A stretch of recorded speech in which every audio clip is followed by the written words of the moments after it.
Poppy says, hi Felicia, I was just looking through all of your beautiful originals on your site, and doing so brought up a question. I'm not doing any artwork to sell, so this is simply a question of curiosity, and I'm sure it's an issue I would run into if I ever were to sell anything.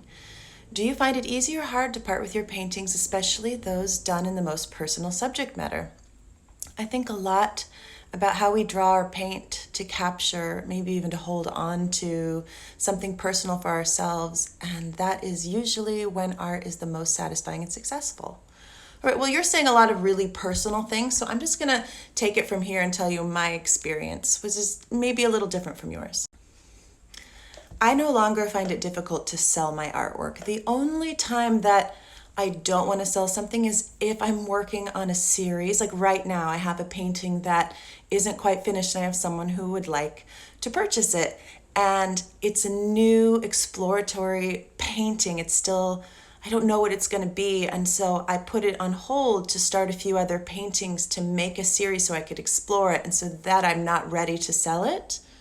But many years ago, in my early 20s, I was living in New Orleans and I was a cocktail waitress and worked at a chocolate shop. And at this chocolate shop, the owner, Maggie, put some of my drawings on the wall, and someone wanted to buy them. She also sold like fine imported antiques there and chocolates. And so she could sell some of my artwork, the first stuff I sold really, or some of it. And I was like, had done a drawing that I thought was really good. And she was like, I have someone to buy your drawing, Felicia. And I was like, oh no, I don't want to sell it. That one's really good. And she was like, are you kidding me? Do you need to pay your rent? You're selling this. I'm giving you no choice. And so I was like, okay, I do need the money. And so she sold it. I had a photograph of it because this was the day of like film cameras. And I remember just like a month later looking at the photograph and I'd already evolved out of that spot in my like best. And I also think that allowing it to move out of my sphere is what helped me evolve. Holding on to things keeps me stagnant.